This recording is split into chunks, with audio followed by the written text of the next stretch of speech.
G'day guys, welcome to the demo on cylinders. Now this is a departure from our planar surfaces, our planar objects, because we're now dealing with a curved surface. Now we're starting with cylinders because it's a little easier in so much at least in this case we still have one planar surface, but the rest of this is curved.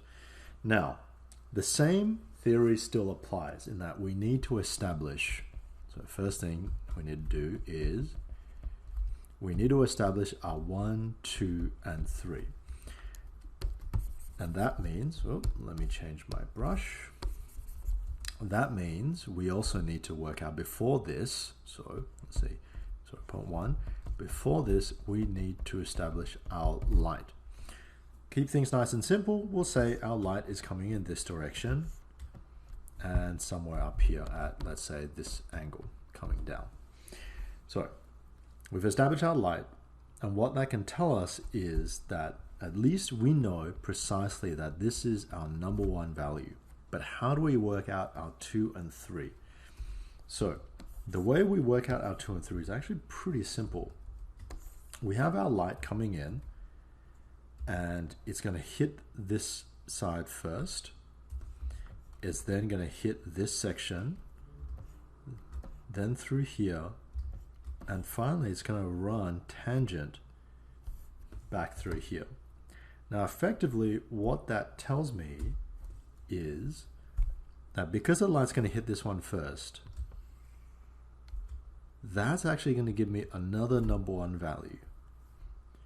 Back here I'm going to get my number 2 value. And back over here, we get our number 3 value.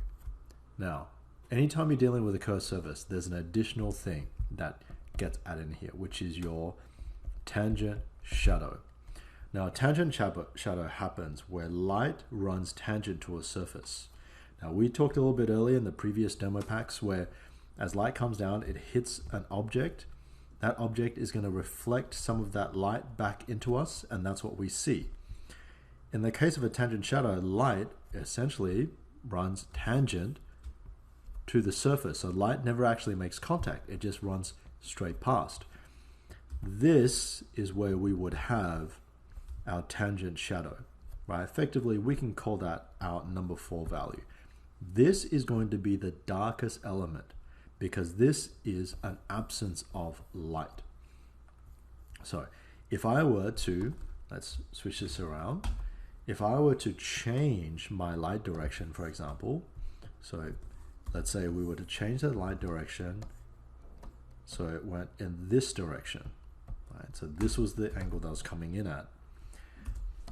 Then the same principles follow, which is if we start to map out where the light is going to come in and where the light potentially is going to run tangent, we can see that yes, this is still our number 1 surface. Light is going to hit this part first, so this is going to be our vertical number 1, surrounded by, right, including this part, our number 2 values. Finally, with our tangent shadow occurring back here, our number 4 value, and just like the cube, our number 3 value is going to be back here. So it's really dependent on where the light is. So it's very important when you're dealing with a curved surface to work out the direction of where your light is. When we're dealing with a cube or when we're dealing with a planar object, it's not as important because we're dealing with vertical planar surfaces. But since we're dealing with a curved surface such as this on a cylinder, it gets a little bit tricky. So let's go back to our original image here. Now, this is a little bit boring because we don't see too much of it. So what I want to do then is I want to rotate that a little bit. So let's say I'm just going to have the light come in on a very slight angle like so. And again, we're going to plot this out. And so we're going to move these arrows around. And if you're working on paper, you could just use a ruler to find out where things are going to go. So straight away, I know that, again, this is my number 1 value, and this is going to be my number 1 vertical value, something like this. This is going to be my number 2. And all the way through here is also going to be my number 2. My tangent shadow is going to be here. And finally, my number 3 value is going to be back here. So again, you can see how in each of these, the way that we work it out is dependent on where our light is coming from. So I've established where my values are. Now, what am I going to do next? Well, just like when we're painting the cube, we want to determine our values, right? So now let's grab our initial one over here. Let's copy that. Now let's put it in here.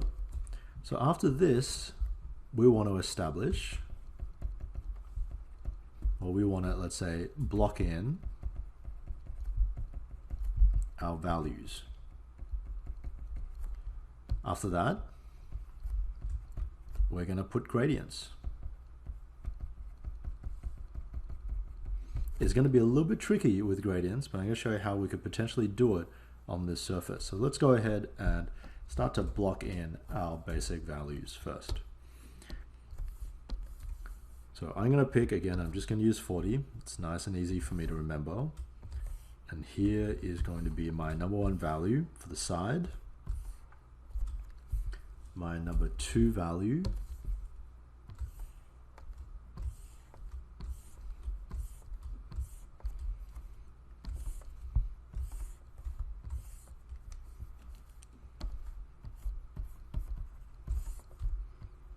Now I'm not too worried about sort of going over the lines. I can always go back and fix this.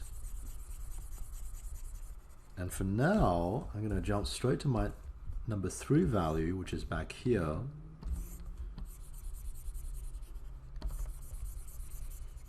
And I'm going to introduce my tangent shadow value. My tangent shadow value is going to be the darkest element, so I just want to take it a little bit past number 3 and to provide that. Right, there's our section. I'm going to create my number 1 value just to make my life easier. I'm going to go ahead and just create using the ellipse tool. I'm just going to go ahead and select my number 1 value and just dump that in. So now I have the top part done. I'm just going to fill this up again. And of course, again, this is the best thing about working digitally is I can drag this underneath. And just to account for perspective, I'm going to make that a little wider. I'm going to move this down here. And I'm going to select that. And what I'm going to do is I'm going to erase. I'm going to invert my selection. So that's Control-Shift-I. And I'm just going to use that to erase out sections I don't want to get back to my nice clean shape.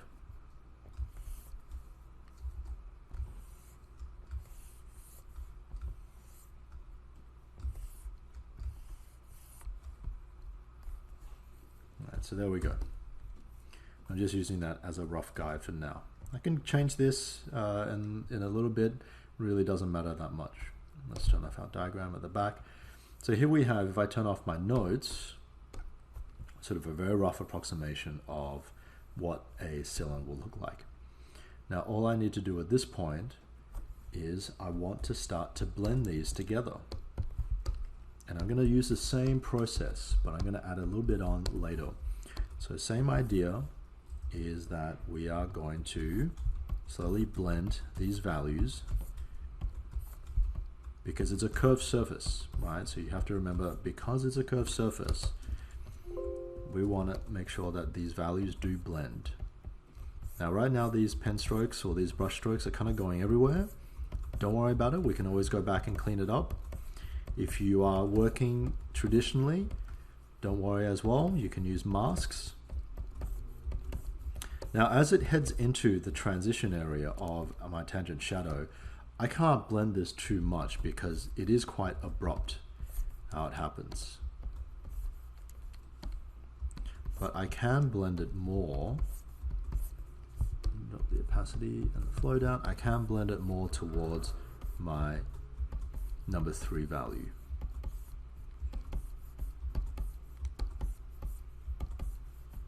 can actually take a little bit of my number 2 and apply it on the edge here, just to represent a little bit of that number 2 light creeping around the other side.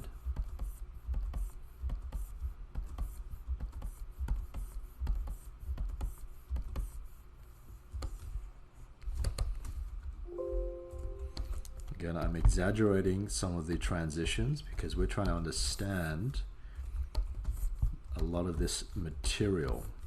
So we're not really after subtlety here.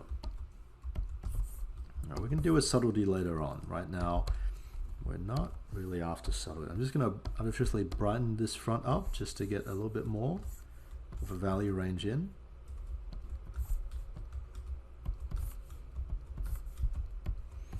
And our focus should always be on clarity. It should be clarity in terms of readability. How easy is it for someone to look at what we're doing, understand what we're doing? That has to come first.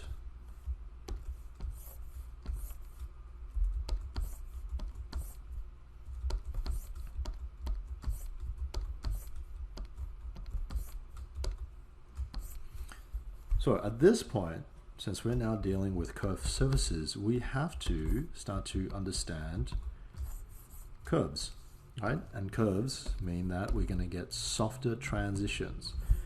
And this is where we might decide to use a little bit of a soft brush. And we don't want to go overboard though. And we're just going to apply very, very select elements of a soft brush just to help ease some of this transition.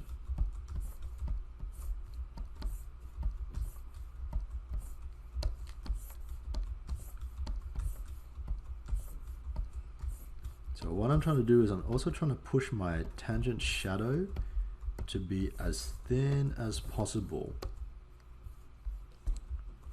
So again, I'm starting to lose some of my value, so I'm going back to pick my number 3 value. I'm just going to go in just to highlight that a little bit more. Darker value just to get that tangency back in there. I'm just going to soften it. That value coming through. Now, we've clearly over-painted all this stuff, and this is where we can simply go in and I can just delete the parts that I don't want. Alright, so make sure it matches up to my ellipse.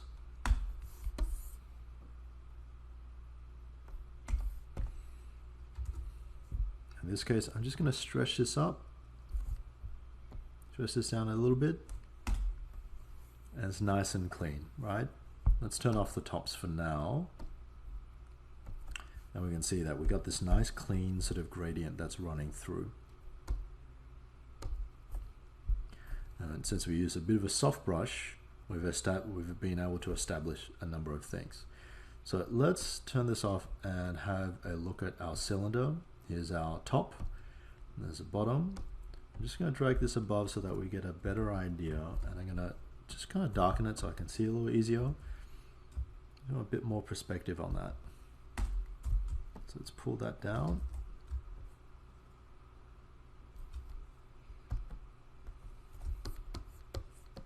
And because it's a lot easier, I'm just going to transform these so that they match the edge of my actual rectangle, I suppose, that I've painted.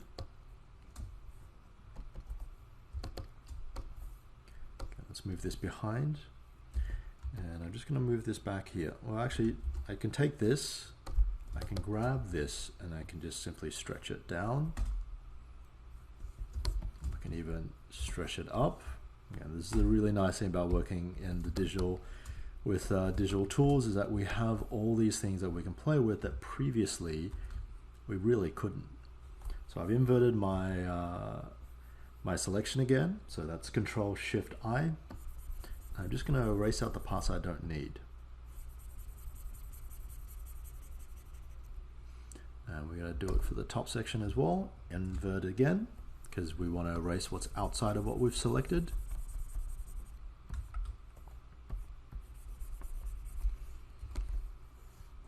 There we go. Now we need to put in a gradient for my top surface here. So let's label this 1 and side, and we'll just call this one the bottom. Hi, my marching ants. I'm on my number 1 surface here. I'm going to use hard round brush again. Now this time we definitely know where the light is coming from, so it's going to run in this direction. Alright, this should cut at the, one way to check with our tangent shadow is that it should cut your object in half. So if I actually followed it, I'm a little bit off. If I were to follow this, my tangent shadow should sit on the other side somewhere there. So that means that that's actually the direction of my gradient. So I need to shift my brighter value across a little bit, or I need to shift my tangent value back a little bit more. In this case, I'm just going to keep it like this.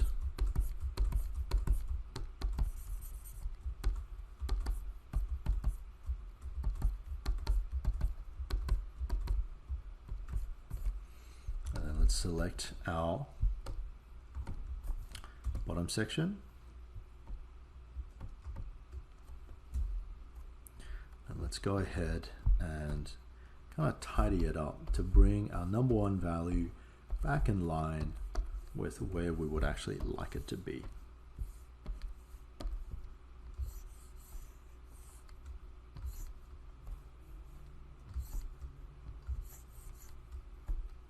Is it the right one? Yeah.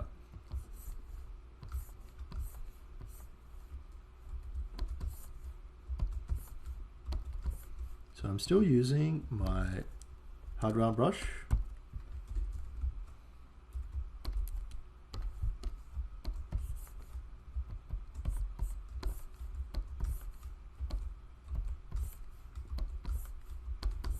Let's blend it a little bit towards the side.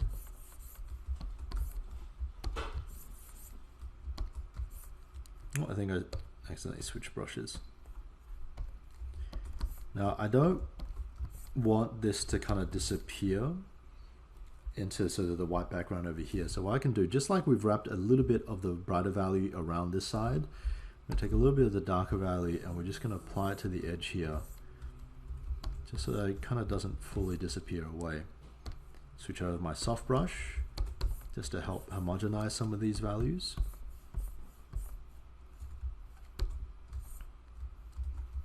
Select a much brighter value just to reinforce that number 1.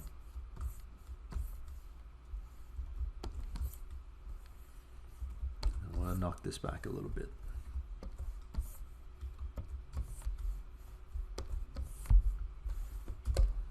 Alright, so let's go ahead and we can delete this.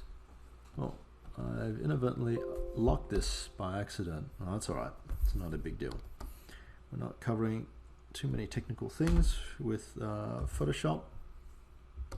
So we're going to select this, invert this, and I'm just going to erase out what I don't need. Now, what we've achieved here is that we have established most of the stuff that's on this list, right? We have established our light, we have established our 1, 2, 3 along with our tangent shadow, we have blocked in our values, we have done gradient to my number 1 surface, we've done our lateral gradients as well, that is, you know, moving from our values or blending them across from one side to the other. Let's shift this up. All right, so we've created that gradient. But what we're missing is that vertical gradient. So what I'm going to do now is I'm going to create, selecting this part, I'm going to go ahead and create a new layer. And what I'm going to do is, using a soft brush, quite a large one, I'm going to create, pretty much select black. And since my light is following in this way, I'm going to hit it very lightly, coming the other way.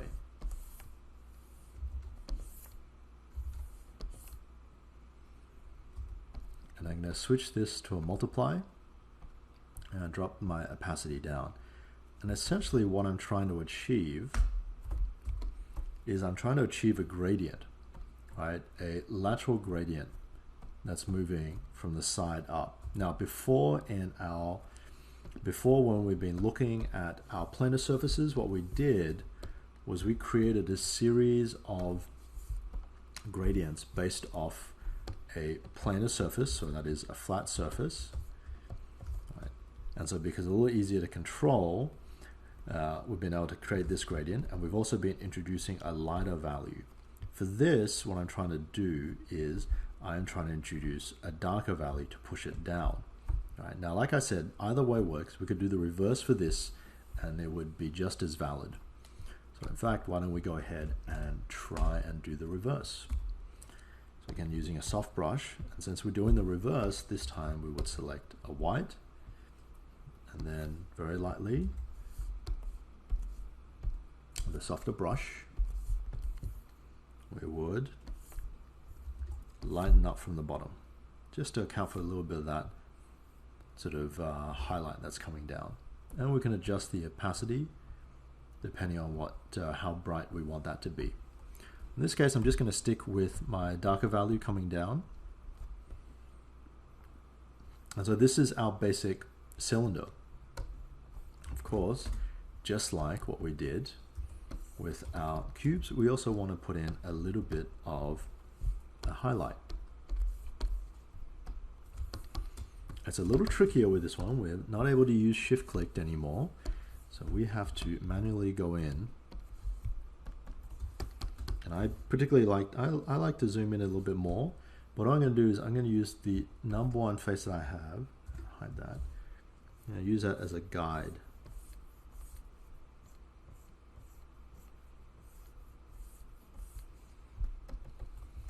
Just to help with working out where things should be. Make my brush a little bit larger. I'm going to take this value and maybe slightly brighter because I don't want to hit into white as I move around the edges here. I'm almost lightly grazing. Take this brush, drop it down, just going to thin it out a little bit more.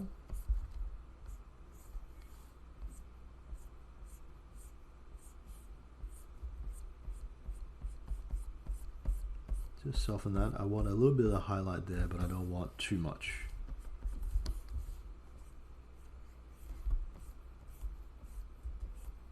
And so this is where having reference images, having an object in front of you can be really helpful, because you can use it to study how these highlights work.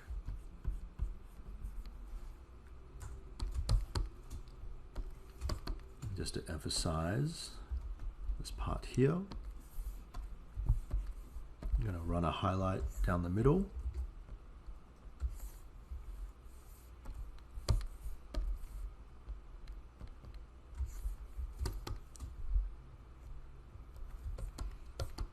Just to make it a little bit sharper. A bit of a highlight coming from the bottom. Let's select the bottom plate. Let's hide that. Because the bottom plate is also going to pick up a little bit of a shadow. Anytime you have a curved surface, it's going to pick up a little bit of a highlight.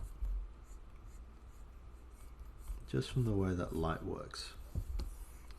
And what's really cool is I can also invert that selection. Right, let's hide it again. And this time we can put in our occlusion shadow.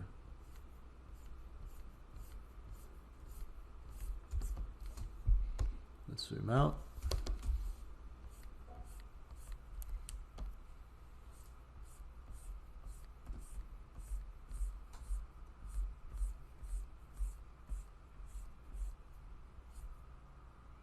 A couple other tricks we can use with selections to help us do this, but for now, some of the tools make sense because we have real-world equivalents, or at least non-digital equivalents, so using masks and so on. But any tools, any shortcuts that don't rely or don't have a real-world counterpart, I tend to avoid, at least for learning purposes. So for example, for selections, I could select it and then just have create a pen stroke to give me this sort of occlusion shadow underneath. But I don't particularly want to do that because there's no real world equivalent, at least that I'm aware of, that would achieve the same result. Now using selections and things, that I'm more okay with because we have masks, we have rulers that can help us sort of clean these things up when we're dealing with a real sort of a non-digital sort of setting.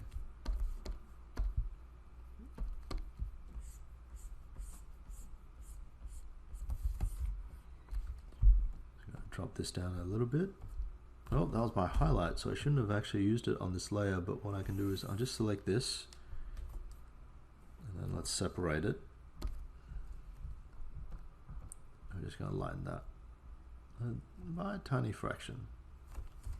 I do want to get rid of this.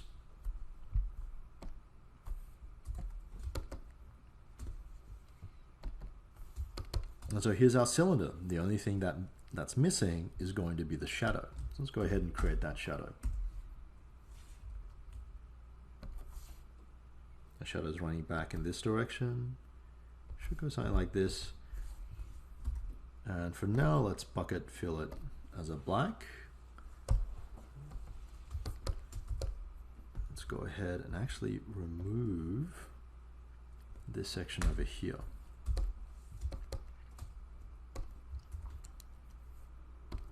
I'm just going to adjust this so it sits a little nicer back here. And on top of that, I'm going to take this form because I want a curvature over here, and we're just going to move it on the side over here. We're going to darken it down so it matches this.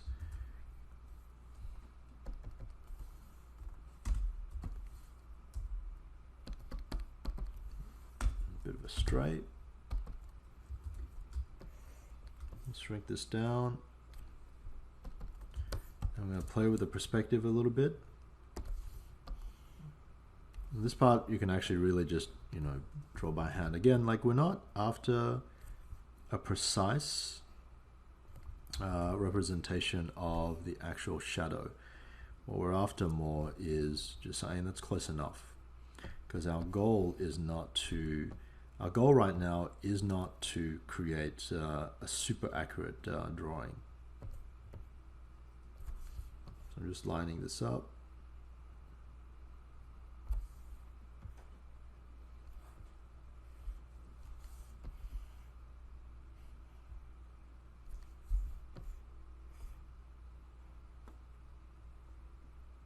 There we go, that looks about right. I'm going to take that.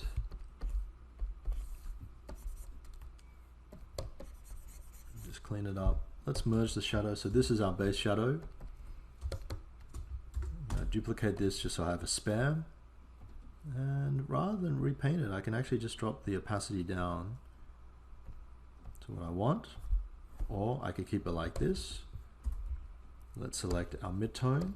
Let's bucket fill that in. And this time round, we're going to use a soft brush. And we're going to erase out the shadow parts that we don't need.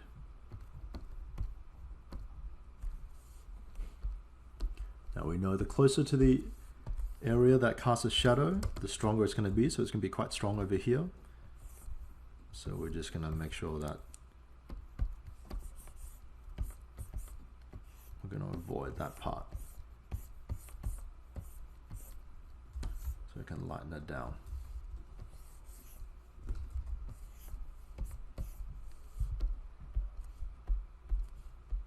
Let's increase this.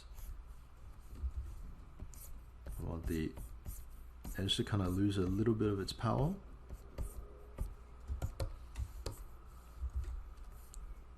Let's make it a little bit larger.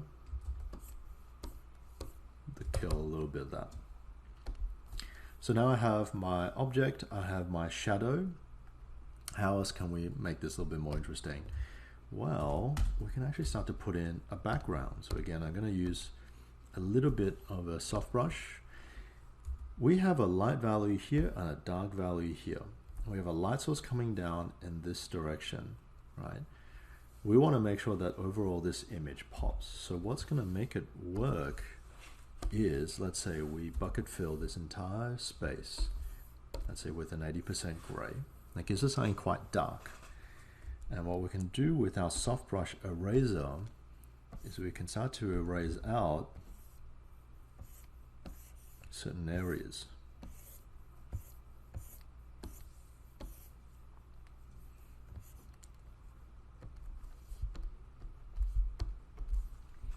Let's zoom out, and why don't we turn off our notes? Where are our notes? There we go.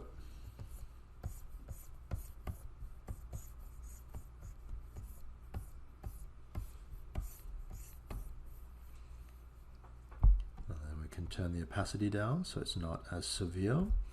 Or alternatively, we can drop our opacity a lot more, and we can start to ease this back.